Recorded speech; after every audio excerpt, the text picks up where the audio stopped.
Welcome and thank you for tuning in. Please subscribe to the channel so that you get all the videos that I upload. Please like the video and share the video. Today I will be going through a couple of questions to demonstrate the use of C++ loops, which is the for loop, the while loop, and the do while loop. If you do not understand the C++ loop, I will post a link to a video that describes and show examples of all the C++ loops that I have just mentioned. Please click on the link on the description below and go watch that video and then come back to this exercise. You will understand better. Now let us go to the first question that reads, write a program that takes in a number between 2 and 10 and display L, the letter L, using stars. Now they've given us output samples. So for an input of 3, this is how the star looks like. 3 and 3. For an input of 7, that should be 7 and 7. Now, for writing all my solutions, I'll be using VS Code. Let me remove that quickly. And then I will create a file. I will just call them loops. This will be number 1. And then I will include my iostream header file for end line and C out and C in as well. iostream. And then I will include the namespace std so that I do not have to write std every time I write C out and end line and C in. I will need a main to run my program. At the end of my main, to show success, I will return 0. Then let us begin. So the question starts by saying we need to take in a number between 2 and 10. So we'll need an int for that. Int number, I'll just assign it to 0. You don't have to assign to 0 because your compiler does that by default. And then I will prompt the user to say enter number between 0, is it 0 or 2 and 10? Between 2 and 10. Then I will take that input on a new line and line, then C in number. Then there is the first part of the solution. This will take in the number between 2 and 10. Now for me to display the stars now. So the stars, if you take in 3, you must display 3 here, and then that's obviously 2. But if you look at the entire base, that will be 3. So this will be 7 going down and then 7 across, including the one on the corner. So I need a loop that will run 3 times to print these ones down. Let us start there first. So I will say for loop. I will use a for loop for this solution. You can use any loop, but I will use a for loop. So I will just say start from 1, and then I will say a, as long as a is less or equals to number, because I want it to run number iteration. So if number is 5, I want it to run it 5 times, meaning it should start from 1 and it should run 1, 2, 3, 4, which will be met by this. All 1, 2, 3, 4 will be less than the 5, and then when it gets to 5, this condition will fail. However, 5 will be equals to 5, so this will pass on 5. So that will run number times. Then I want to increment a by 1 all the time. Now let us test that out with 3 dots. So obviously, if you now look at this, when we are outputting the star, right, which is what we'll use to draw our L, we need to end line so that it prints going down. So let us just input 3 and see the L going down. Let me try to zoom in the code so that you guys can see clearly. Appearances, zoom in. That seems too big. Zoom out. I guess I had it zoomed in already. I hope that is clear. All right, now let me run the code. Now if I put in 3, then I should see those 3 stars. Those 3 stars going down. Let me just take the input on the same line. Let me put a space there, save. Let me do that again. I'll say 3. And there are the 3 stars. So now I've printed the stars going down. I need to then print them going, or maybe print them horizontal. So now to do that, I don't need to include the end line. However, now because my loop only runs 3 times, or the number of times this 5 is printed out. So what I need to do now, it means my loop has to run 2 times number. So the first 3 times is for printing going down. The second 3 times is for printing horizontal. Now I will have to have if statements for that. So what I will do first is to multiply this by 2, of course, because I want this thing to run twice the number. So it will be 2 times. So now this should run 6 times. 3 for going down and 3 for going horizontal. So as you can see, those are 6, but I want these ones to go across. Now I will have an if statement to say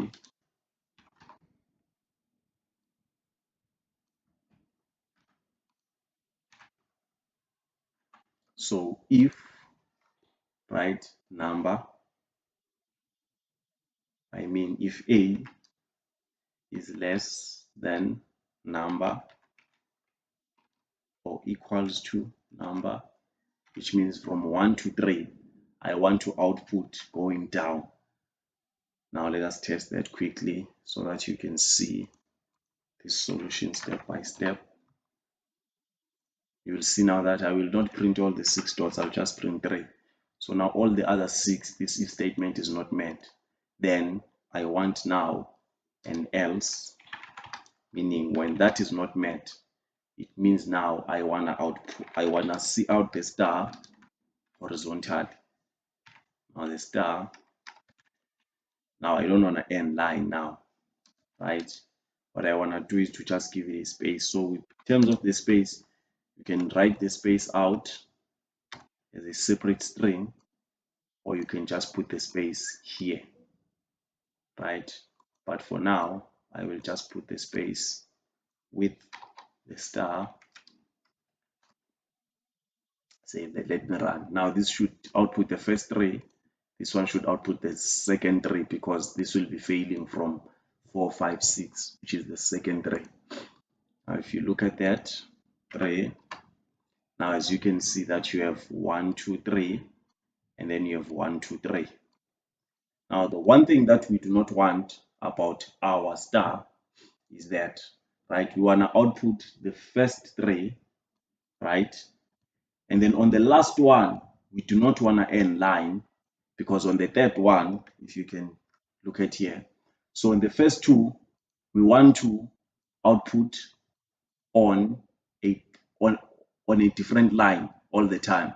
Then from the third one, after outputting this, we don't want to end line, we want to output these ones, which are the horizontal ones. And also the ones going down, we go 3 times, including this one.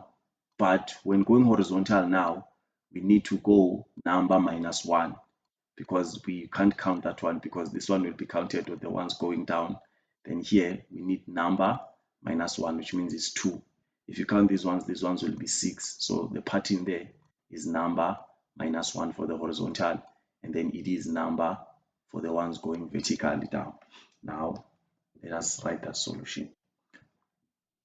So the first problem we have is that we do not want to end line there, right? So the best thing to do is to just output number minus 1 here, then 3 horizontal, so that we output 2, then we end line. When we output this one, we just output them on one line. I'm not sure if that makes sense, but I will just quickly do this here so that you can see. Minus 1. So instead of outputting 3 times now, we'll do it twice. So let me just show you what that will look like quickly. So same value.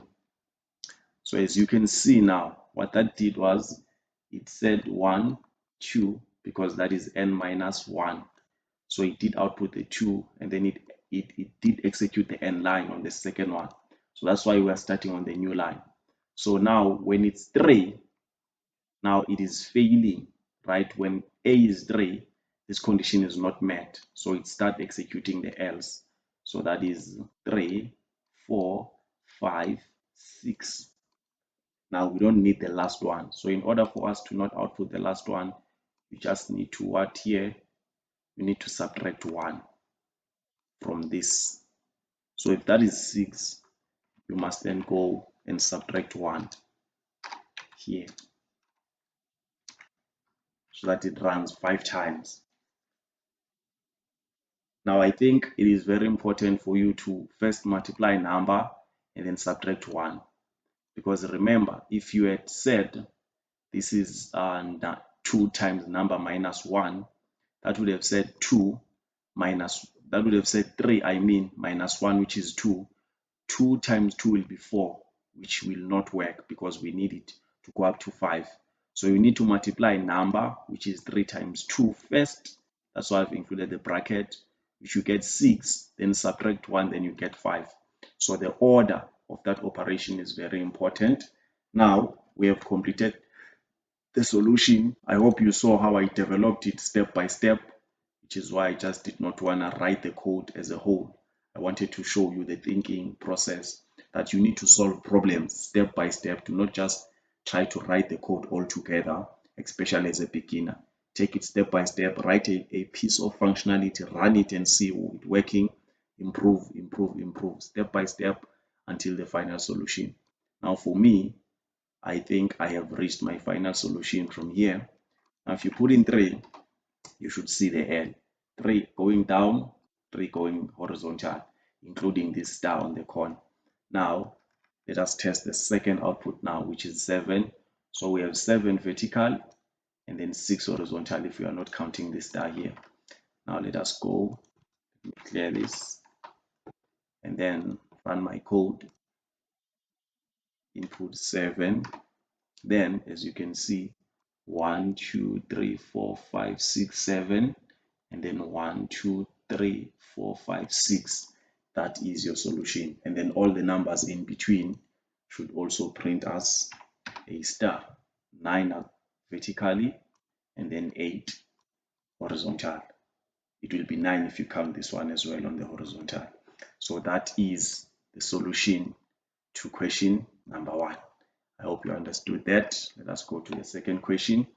Now the second question says, write a program that takes in 5 numbers and output them in ascending order. So meaning output them from the smallest to the biggest. Now this question is a bit tricky because we have not done arrays. So I will just take all the numbers as a single variables and then compare the variables and sort them in ascending order. Now loops, this is number 2.cpp. So what I will do, I will quickly copy this part here so that I'm quick. Then I will return 0 and then close the scope of the main. Okay, close this exercise. So what I will require to do here, take in 5 numbers and output them in ascending order. So as I have mentioned, that if we had done arrays, this could have been a lot simpler. But since we have not done arrays, I'm not going to include arrays here. You will see arrays when we get to arrays. So there is more videos coming. Keep on the channel and you will see those videos. Now let us start. So this will be int num1. I'll assign that to 0, and then I'll just assign all the numbers first before I take them in. And then num3, as you can see, that will be my pattern. So from here now, I will just duplicate these 2, then I'll assign that to 5, 4, 5. So those are the 5 numbers that I will prompt my user to put in. and then I will just guide the user quickly here. Enter first number, and then I'll take that on the same line, and then C in that will be on number 1. So obviously you can see the pattern there. So I have to do this 5 times, duplicate that 5 times. So now this will be number 2, the second number, and then this will be number 3, which is your third number,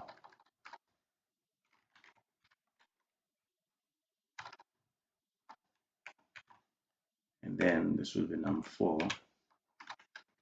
You can see I've made 6. So this will be my 4th number, and then the 5th one. This will be my 5th number. Then I'm going to delete the last 2. So there you go. There are my 5 inputs. So I've taken those from the user. Now what I need to do, I've skipped the second number. I was right here. This is supposed to be 2. This is 3. This is 4. So this is first, second, third, fourth, then the 5th. There you go. Now I have my 5 numbers now from my user. Then I need to compare all these numbers and determine which one is the smallest and which one is the biggest, from the smallest to the biggest, and arrange them in that order. So what I will do here is that obviously what I need to do is to take the first number and compare it across all the 5 numbers so that I see which one is it smaller than, which one is bigger than, and then position it accordingly. And then I need to take num2 and compare it to all 4 numbers as well and position it accordingly. I need to take num3 and compare it to all the 4 numbers and position it accordingly. I need to take num4 and compare it to all the numbers and position it accordingly. So it's clear that each number must be compared to all the other numbers, right? Now I will do a for loop for that, which is going to simplify that for me. But since I've used the for loop on the last solution, I think I will use a while loop now. And I'm just going to make it a bit different. So because I also want to show you how to use the break statement. Now, first, let us start by doing what I said I will do. Run the thing 5 times. Let's say this is count. Now, this is the same thing as the for loop, because with the for loop, you initialize the variable inside the parentheses. However, for the while loop, you initialize it outside. Now you have the while, then you have the condition there. This auto completed it for me. Now the condition will be that counter must be less or equals to 5 for me to run 5 times. But you can run it 4 times, but I will show you. And then on that 5-time run, I need to compare each number to the next and swap. Now what I will do is that I will have if statement. So now for me to compare, because each number is on a fixed variable, the number on num1 is in num1, and once I replace that, it is lost. So that's why this is a bit difficult without the arrays, but it's okay because we have not done the arrays. We have to do it using the variables. Now the most simplest way I thought about was num. Compare this. If num is greater than num2, then I want to swap those, right? Because they must be in ascending order. Then what I will do is that inside the while loop, I will introduce a temporary int value. I will always reset this every time on each iteration. So this is the variable that I will use to swap these two values. because if I assign num1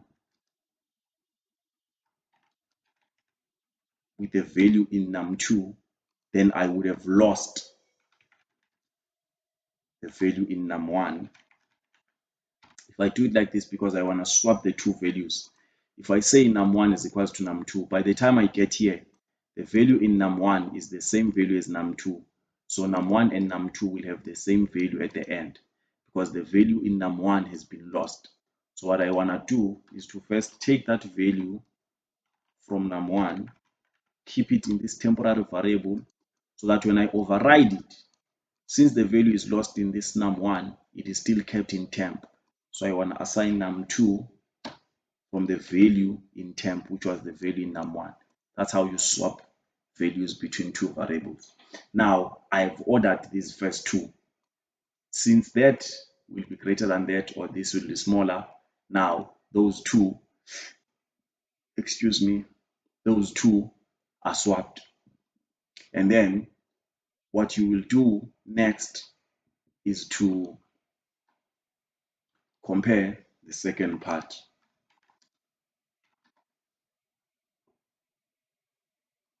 which is num2. If num2 is greater than num3, then I want to do the same thing, right? Take num2, store it in the temp, and then take the value, the smaller value in num3, and assign it to num2, then take the big value from num2, which is stored in temp, and put it in num3. So I'm sorting now, I'm sorting everything in ascending order. Sorting everything in ascending order. So I will write this the third time, and then I hope you would have noticed the pattern, so that I can just duplicate code, because I'm writing the same thing all the time. Num3, if it's greater than num4, then same thing, swap the two. But if they are not, if num3 is not greater than 4, then this will fail. So it will not swap the values, they will remain where they were. Num3 is equals to num4, then num4 is equals to temp, and then there. Now I'm going to duplicate code now twice. Is it twice or the last time? 1, 2, 3, 3, 4. This should be 4, 5. Okay, it's done. I'm supposed to duplicate it once. So that will be 4, 4, and then 5, and then 5.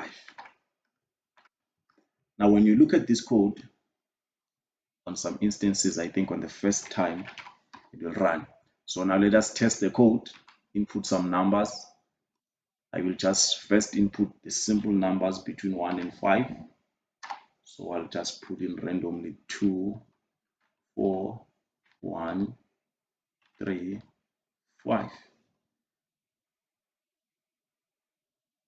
The only thing now is that I do not have C out and displaying the final value, but that is it. So it takes in your 5 numbers, and then it declares counter as 1, and then it comes here, counter is 1 and is less than or equals to 5. Then it does this infinitely, because I'm not even incrementing counter. So I will terminate that loop. Then now the other thing that I must do, that I forgot to do, is to increment count, because counter must change. If counter is always 1, this condition will always be met, and this thing will run infinitely. Now once I'm done with each comparison, I need to increment counter by 1. So that counter will be 1, 2, 3, 4, 5, and then on 6 it will fail and stop the loop. Then it will go out. Then when it goes out, I want to output num1. I will put a space there. And I'll say num2 then there's a space again there. Then you can again see the pattern, so I'm just going to duplicate that, and then this will be for 3, 4, 5. Then I'm going to end line. I don't need this space here. This will be number 5, this will be number 4, this will be number 3. Then that now should give us the numbers in ascending order. Let me clear that. Clear. Let's run one more time. And then 3, 1, 2, 5, 4, and then there is your output in ascending order. Let's just say this is ascending order.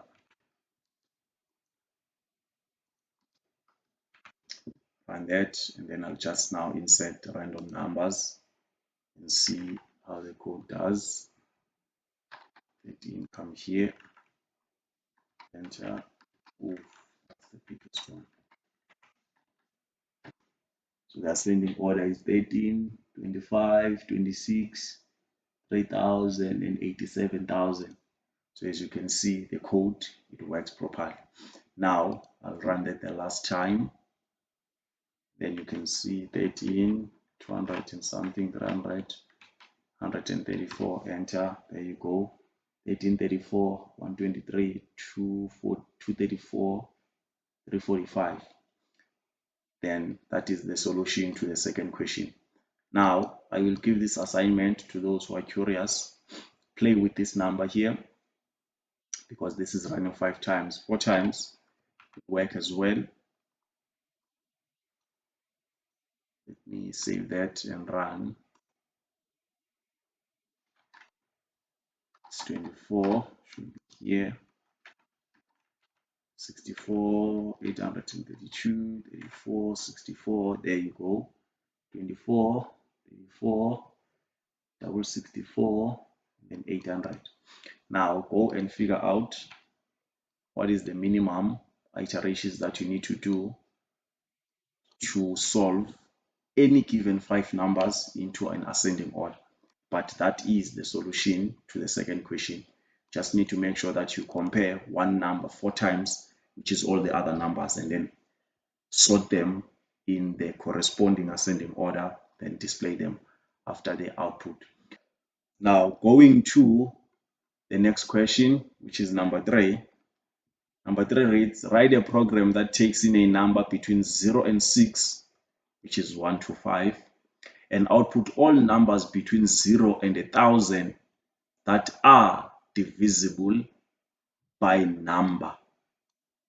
Okay, coolio. So write a program that takes in a number between 0 and 6 and output all the numbers between 0 and 1,000 that are divisible by the number. All right, so I'm going to create a new file for this.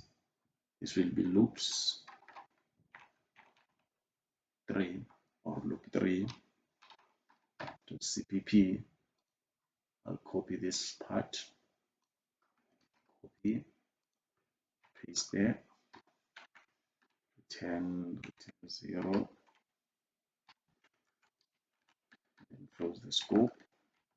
So we need to take in a number between 0 and 5. I'll just tell the user,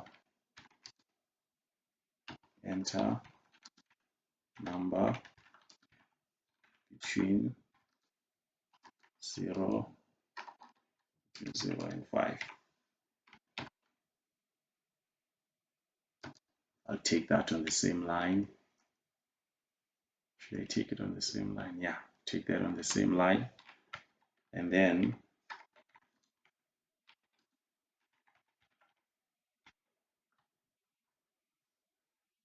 what I will do is that now the next part is to now check the number that the user has input. We need to check which numbers between 0 to 1000 are divisible by the number or have the number as a factor. So how you identify that the numbers between 0 and 1000 has the factor that the user is inputted is by using mod. So you know that when you mod a number, if that number completely goes into the numerator, the mod will give you 0, meaning there's no remainder. Now, how do we get all the numbers between 0 and 1000? That is by using the for loop or the while loop or the do while loop, whichever one you prefer.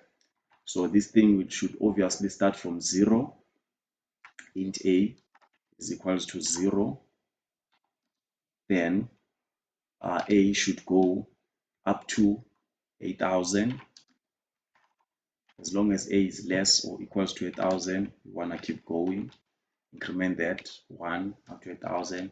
And then we want to say if, right, the number from 0 to 8000, which is a, when you mod by the number that you've inputted and the answer is 0, it means that number is a factor of a, which means a is divisible by number. Now we want to display that. See out number, or a I mean, and line. Now I want to output a nice statement before that.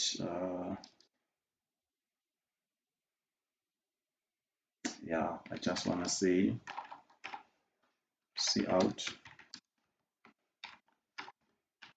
numbers that are divisible by whatever number you have written here, and line, and then we'll see the list. Now this should work. Let's test it here. Let's start by the simple one, which is 100. 100 should give us 10 numbers there. And then run this. Go. There you go. So numbers that are divisible by 100. Now this should not be here. We should take care of that. And then that's 1, 2, 3, 4, 5, 6, 7, 8, 9, 10. These are all numbers that are divisible by 100. So you know why this is here is that dividing 0 by any number, that is going to be 0. So this condition is met. Now what we want is a second statement now. That obviously, right, we know that enter number between 0 and 6. I mean, that's what the question said, 0 and 6. So it means here we will only get numbers from 1 to 5. Now here we want a statement that says a must be greater than 0. We don't want to check 0 because 0 will always pass, and 0 is not divisible by anything, because anything, when you divide 0 by anything, that will give you 0. Now if you rerun that and write 100, so now you'd have seen that 0 is gone there because we are not checking 0 anymore. Then that is your code. You can then check other inputs. Clear this, increase the display window. Let's get in a number now, maybe 3.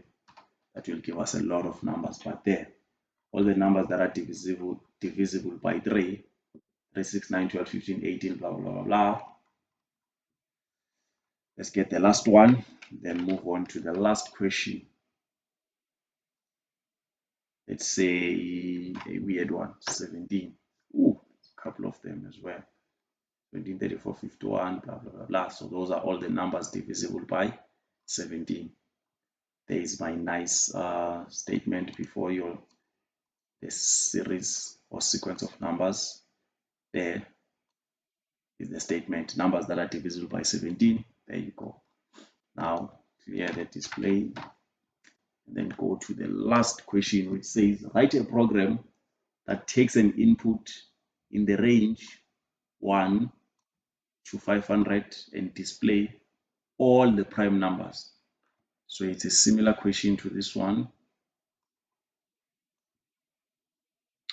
Similar question to this one. Before I do the last question, I want to also display a do-while loop. Now, how would you do this with a do-while loop? Now, a do-while loop is a bit different from the while and for loop in terms of it will always execute at least once. It's a do, then it has the scope of a do, then the condition. So the condition of a do-while loop lies in this while parenthesis. However, when code executes, it will start at 20. It will execute this scope at least one time. It will execute this once before it comes and evaluates the condition. So if the condition fails first time, it would have already executed once. However, if this condition fails first time, this loop will never execute. Let me just do a quick example of that. Let's say this was equals to. So we know that A must be equals to 1000 for this to execute. Now, if you run this and put in that 100 that we had inserted, this will not, right? It will just give you that statement. This will not execute because it fails on the first time. Now, having a do-while loop will execute at least once. That's what I mean. Now, it's the same thing. What we want here is to check, right? Check for what? For A, right? If A is greater than 0 and A mod number is 0, then we want to display it. So obviously, what do we need here? We need to check for A. Is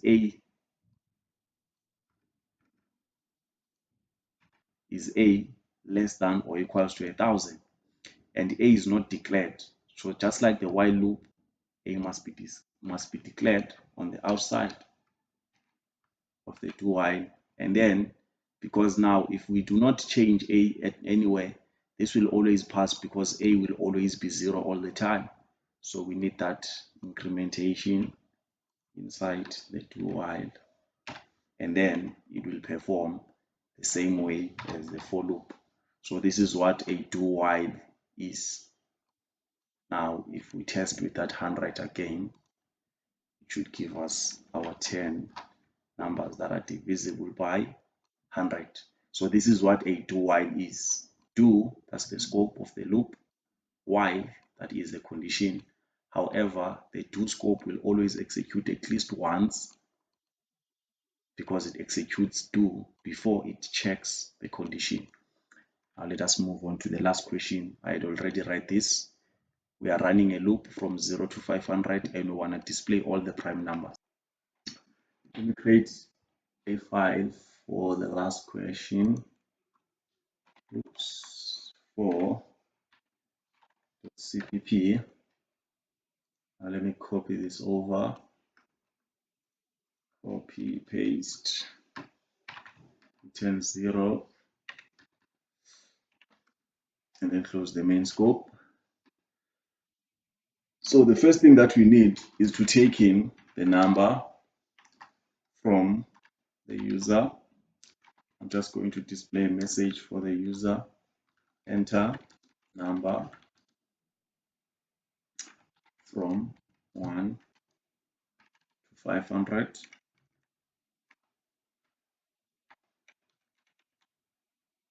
Then I'm going to take that on the same line.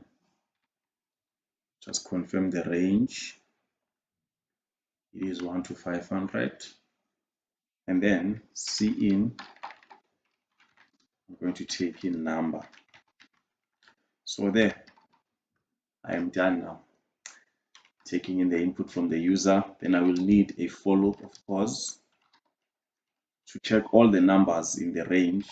So that will be int a is equals to 1, and then a must be less or equals to number. I want to run through all that range, and then I'm going to increment it by 1. Then we then go back to the definition now. That's right. 1 and 0, they are not prime numbers. So obviously those first two, we need to just take them out completely. So there are two ways of doing that. It's either you will say if, right, a is greater than 1, then write all your logic here for checking prime numbers, right? And this will be your prime number code. That's one way, but I just want to demonstrate the use of break and continue in this code as well. So I'm going to just check if a is equals to 0 or a is equals to 1. So if it's either of those two, sorry, or 1, then I just want to continue, meaning just keep everything and go to the next iteration. So dealt with 0 and 1 there. So now starting from 2, I want to check all these prime numbers, right? That will be a for loop. Now it will go int a is equals to 2. Then, so this is the number, sorry, this will be to a different value so that you're not confused. This has to be the number that we are checking. This will bring us or give us all the numbers between this range from 1 to the user input. Now 0 and 1 has been taken care of. 2 will be the one we start searching from. Now what we want to check is all the numbers from 2 to number. That will be I starts from 2, then it goes to number. So we check all those, right, to the number that we are getting from the first for loop, and then I will increment that. Now there's a very important thing I want to highlight here quickly before we move on, because this is not complete. Now we know that here we are just taking, let's say it's 5 from here. We are checking if 5 has any factors, so we'll divide by 2, 3, and 4. Now, if you think about it, there's no need to divide by any number after the half of a, because if a is 5, if you divide 5 by 2, that will be 2.5. So the half is like 3. So from 2.5, which is the exact half, there is no number that goes into 5. If I give you another number, which is 10, the half of 10 is 5. There is no number that will go into 10 after 5. 6, 7, 8, 9 will not go into 10. Take 20. If you divide 20 by 2, that's 10. There's no number after 10 that goes into 20. So that is why here you have to divide by 2 to avoid all the numbers after the half of a, because those are not going to be a factor of a. So we've taken care of that part. Now when we go inside, we need to check now. Obviously it is the mod. So now I want to check, is a mod I equals to 0.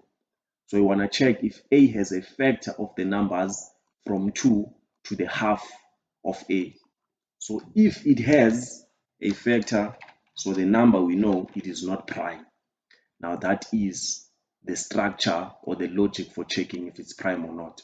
So for us now to display, we will just need a quick extra variable, which I'm going to make it a boolean. I'm going to name it is prime. So when a number comes to be checked, I will assume first time that it is prime. Then if it has factors, which means this will be met, then I will now change that is prime to false.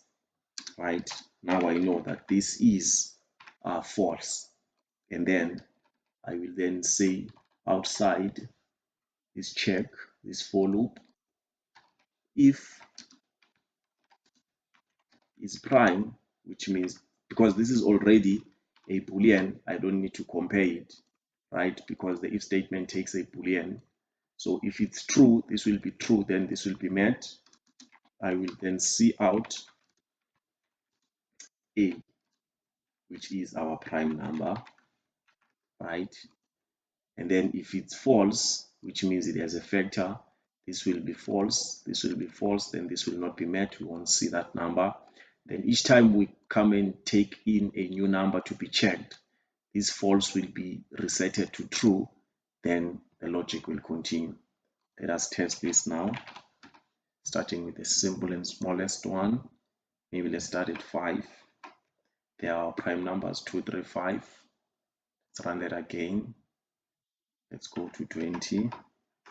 They are prime numbers. So as you can see that your code works, you can check that and verify all my prime numbers here. What happened? 100. Oh, I wrote 100. I did not run the code. Let me run the code first, and then I can put in my 100 now. So they are the prime numbers between 1 and 100. So that is how you would write the logic for determining prime numbers. Thank you for watching. I hope you enjoyed the video.